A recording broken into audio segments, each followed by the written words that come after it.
Oi, tudo bom? Vamos prestar atenção então agora nessa videoaula a como a ciência moderna, a origem da ciência moderna, essa mudança no olhar do sujeito, da natureza, da verdade, do mundo, o vínculo do sujeito com o mundo, se ele pode conhecer, coincide com a conquista ibérica do território que hoje é chamado América. Então, eh, quais são as consequências de prestar atenção a esses dois fenômenos históricos juntos, né? Qual é o vínculo entre ciência moderna e projeto colonial? O primeiro a dizer é que vamos usar o texto de Edgardo Lander, um professor venezuelano, que se chama Ciências Sociais, Saberes Coloniais e Eurocêntricos, no livro que se chama A Colonialidade do Saber, Eurocentrismo e Ciências Sociais, Perspectivas Latino-Americanas, que vocês têm no SIGA. O primeiro a dizer é que ele forma parte de um grupo de intelectuais que vão criticar a modernidade e o eurocentrismo, né? Vão tentar pensar como esse projeto inicial, como esse modelo civilizatório universal que é a modernidade, tem um legado epistemológico que nos impede de compreender o mundo a partir do próprio mundo em que vivemos e das epistemes que lhes são próprias. Sim? Então, é criticar a episteme do eurocentrismo que opera nos nossos olhares do mundo, né? Ele, junto com outras. Mas vamos ler esse texto que é fundamental para entender o que ele chama colonialidade do saber. Já vamos saber o que é. Primeiro a dizer é que dessa modernidade que ele está falando, dessa episteme eurocêntrica, a expressão mais potente da eficácia do pensamento científico moderno, especialmente no que ele fala de suas expressões tecnocráticas e neoliberais hoje hegemônicas, o que pode ser literalmente descrito como a naturalização das relações sociais. Com naturalização que estamos falando? Estamos falando de que é natural, que é espontâneo, que é aquilo que não tem, que não poderíamos criticar, como pensar as condições, como se formou, né? É o que tem, é o dado vigente. Então, se o mundo tal como está, as relações sociais que nela, a ordem mundial é essa, então o conhecimento objetivo, científico e universal e sua visão da sociedade moderna, como se olha essa sociedade naturalizada, se olha como a forma mais avançada, é esse tipo, como a forma mais avançada e, no entanto, a mais normal da experiência humana. ¿Sí? É esse tipo de conhecimento que estamos procurando com o nosso conhecimento científico, com o nosso pensamento objetivo científico, né? Agora, a busca de alternativas à conformação profundamente excludente e desigual do mundo moderno exige, para Lander, um esforço de deconstrução do caráter universal e natural da sociedade capitalista liberal. Temos que fazer o esforço de desnaturalizar, sim? Entender o que é o que está acontecendo aqui e que poderia ser de outro jeito. Esse texto, o artigo do qual estamos falando, inscreve-se dentro de tal esforço, argumentando que é possível identificar duas dimensões constitutivas dos saberes modernos que contribuem para explicar sua eficácia naturalizadora. Quais são essas duas dimensões? A primeira é aquela que fala das sucessivas separações ou partições do mundo real, que se dão historicamente na sociedade ocidental e as formas como se vai construindo o conhecimento sobre as bases desse processo de sucessivas separações. Já vamos ver quais são essas separações. O segundo dessas dimensões é a forma como se articulam os saberes modernos com a organização do poder, especialmente as relações coloniais e imperiais de poder constitutivas do mundo moderno. Vamos ver, então, quais são essas separações das quais fala Lander. A primeira delas é a separação judaico-cristã entre Deus, o sagrado, o homem, o humano, na verdade, e a natureza. Sim? E ele vai trazer uma cita de Vertin, de 1993, que diz: Deus criou o mundo, de maneira que o mundo mesmo não é Deus, e não se considera sagrado. Isto está associado à ideia de que Deus criou o homem à sua própria imagem e elevou-o acima de todas as outras criaturas da Terra, dando-lhe o direito a intervir no curso dos acontecimentos na Terra. Diferentemente da maior parte dos outros sistemas religiosos, as crenças judaico-cristãs não estabelecem limites ao controle da natureza pelo homem. Sim? Então, estamos falando dessa separação que já tínhamos começado a ver no texto de Passanella. Quer dizer, essa separação entre Deus e mundo, onde o homem consegue ter controle, consegue conhecer, tem esse lugar dentro desse mundo que é privilegiado e onde a natureza não é sagrada. Sim? O sagrado é Deus, o sagrado é o outro no mundo. A segunda separação é aquela que fala de uma ruptura ontológica entre corpo e mente, entre a razão e o mundo. E a gente já começou a ver também com Descartes. Num texto, numa citação de Apfelmargin, Lander vai dizer: o mundo já não é uma ordem significativa, está expressamente morto. A compreensão do mundo já não é uma questão de estar em sintonia com o cosmos, como era para os pensadores gregos clássicos. O mundo tornou-se o que é para os cidadãos do mundo moderno, um mecanismo desespiritualizado que pode ser captado pelos conceitos e representações construídos pela razão. O separo corpo e mente, razão e mundo, né? Esta total separação entre mente e corpo, eu duvido do corpo, e a mente termina sendo o fundamento do meu conhecimento, deixou o mundo e o corpo vazios de significado e subjetivou radicalmente a mente. Esta subjetivação da mente, esta separação entre mente e mundo, colocou os seres humanos numa posição externa ao corpo e ao mundo, com uma postura instrumental frente a ela. Assim como eu posso utilizar esse corpo, esse mundo, que não sou eu. Por último, uma separação da razão substantiva expressa na religião e a metafísica em três esferas autônomas: a ciência, a moralidade e a arte, e uma crescente cisão que se dá na sociedade moderna entre a população em geral e o mundo dos especialistas. Sim?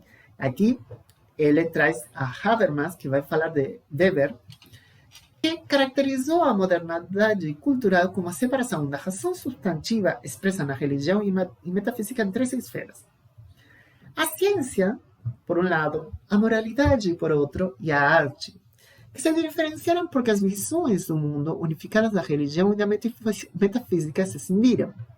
E aqui temos que lembrar, por exemplo, a Kant, os três livros de Kant: a crítica à razão pura, a crítica à razão prática e a crítica do juízo.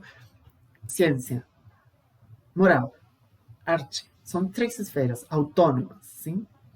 Desde o século XVIII, os problemas herdados destas velhas visões do mundo poderão ser organizados de acordo com aspectos específicos de validade: verdade, direito normativo, autenticidade e beleza. Sim? São três. Que poderão então ser tratados como problemas de conhecimento, de justiça e moral, ou de gosto. Agora, de cada um deles vai ter especialistas, sim? Por isso que também tem uma cisão entre a população geral e aquele que se especializa, que estuda o conhecimento, aquele que se especializa em pensar questões de moral, e aquele que faz arte, sim? Não estão separados. Isso é o que está dizendo. A gente pode dizer, bom, é isso, né? Mas o que está tentando dizer é justamente que não é natural. Poderia ter sido de outro jeito, sim? Então, temos três separações: a separação judaico-cristã, a separação mente-corpo e a separação ciência, moralidade e arte. Essas são as três separações que nomeia Lander. E ele vai dizer: na autoconsciência europeia da modernidade, estas sucessivas separações se articulam com aquelas que servem de fundamento ao contraste essencial estabelecido a partir da conformação colonial do mundo entre ocidental ou europeu, concebido como um moderno ou avançado, e os outros, o restante dos povos e culturas do planeta. Sim? Então, tem uma cumplicidade, uma união entre essas três separações do mundo social, do real e esse ordem colonial, imperial do mundo, onde temos um sujeito europeu e os outros. Sim? Ele vai dizer, a conquista ibérica do continente americano é um momento inaugural dos dois processos que articuladamente conformam a história posterior, a modernidade e a organização colonial do mundo. Então, vai pensar, bom, essas três separações, isso que é a modernidade, está profundamente envolvido, intrincado, vinculado com a organização colonial do mundo. Com o início do colonialismo na América, inicia-se não apenas a organização colonial do mundo, que isso a gente podemos coincidir muito mais facilmente, mas, simultaneamente, a constituição colonial dos saberes, das linguagens, da memória e do imaginário. Por isso é colonialidade do saber. Não é só do poder, mas também do saber. Dá-se o início ao longo processo que culminará nos séculos XVIII e XIX, e no qual, pela primeira vez, se organiza a totalidade do espaço e do tempo, todas as culturas, povos e territórios do planeta, presentes e passados, numa grande narrativa universal.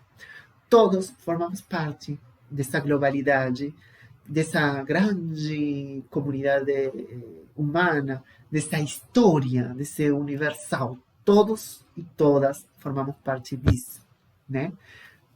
Sendo o europeu, aquele que está mais perto de avançar nessa história linear de progresso que a gente já viu, sendo o europeu, e os outros ficam, então, tentando chegar ou em estadios anteriores, sim? Porque todos formamos parte da mesma história, e o europeu é a experiência desde a qual se olha os outros. Então, os outros onde estão? Talvez eles estão em etapas anteriores da história, sim, nessa linha progressiva. Agora, o que acontece? O que diz Landa? Nessa história linear, onde a experiência europeia é a experiência desde a qual se mede o demais, as ciências sociais surgem também. Então, quando a ciência social quer dizer o olhar sobre o humano e sobre a sociedade, e a explicação científica disso, ela tem como substrato, já parte da base dessas novas condições que se criam quando o modelo liberal de organização da propriedade, do trabalho e do tempo deixam de aparecer como uma modalidade civilizatória em disputa com outras que conservam seu vigor e adquire hegemonia com a única forma de vida possível. Sim, porque se trata, em definitiva, de naturalizar esse modelo que ganhou, né? Esse modelo liberal, esse modelo que da propriedade capitalista, onde não tem resistências, outras resistências ali. Parece que não haver, ou pelo menos as ciências sociais, vai dizer Lander, olham esse mundo, essas parte dessa naturalização. Sim? A ciência social tem como substrato a modernidade, vai dizer. Noção que captura complexamente 4 dimensões básicas. A visão universal da história, associada à ideia de progresso, a partir da qual se constrói a classificação e hierarquização de todos os povos, continentes e experiências históricas, essa linearidade, esse tempo linear onde estamos indo para um mais e melhor, e que, do qual todos participamos, todas participamos, mas se mede a partir da experiência europeia. A naturalização tanto das relações sociais como da natureza humana da sociedade liberal capitalista, sim, isso que vinhamos falando, a naturalização ou ontologização das múltiplas separações próprias dessa sociedade, quer dizer que são essenciais, não podem ser de outro jeito, são naturais, são espontâneos, é o que tem, é o que há, não pode ser de outra maneira. Essas separações das quais já falamos, E, por último, a necessária superioridade dos conhecimentos que essa sociedade produz, ciência, em relação a todos os outros conhecimentos. Sim? Então, se a experiência humana é normal, a melhor é a experiência europeia, os conhecimentos que desde essa experiência se produzem são aqueles superiores, são superiores. Sim?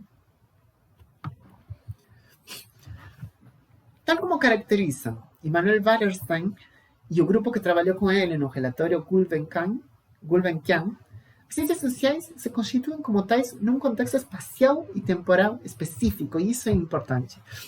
O que faz Lander a desnaturalizar é dizer isso aqui tem umas coordenadas muito particulares e que influem em como se deu o fenômeno histórico.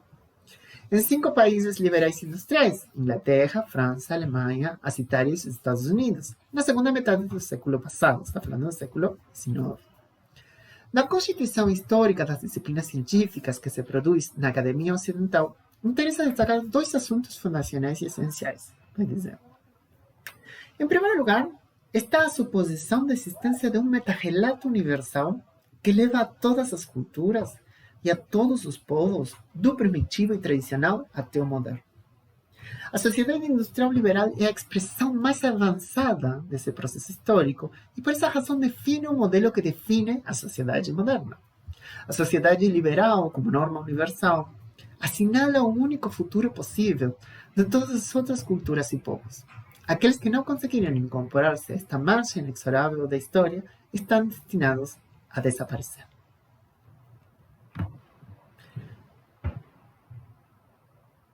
Outro assunto fundacional é precisamente que tem a ver com o caráter universal da experiência histórica europeia.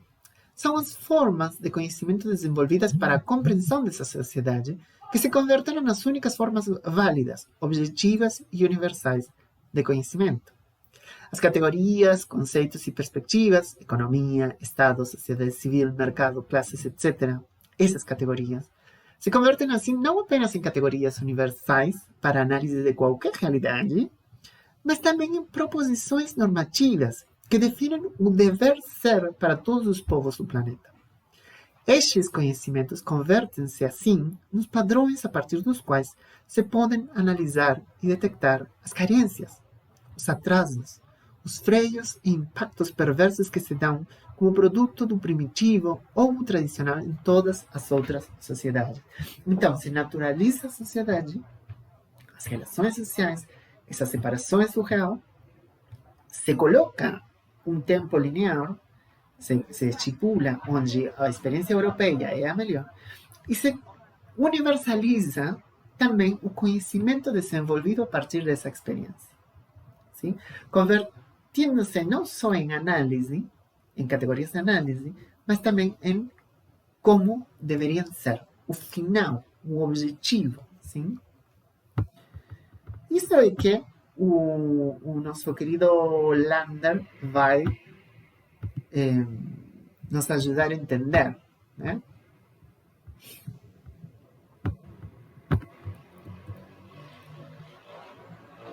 Então, se a gente tivesse que se perguntar quais são as consequências para a ciência moderna, para a nossa compreensão da ciência moderna, se prestamos atenção à cumplicidade da modernidade, assim como a caracteriza Lander, com a organização colonial do mundo.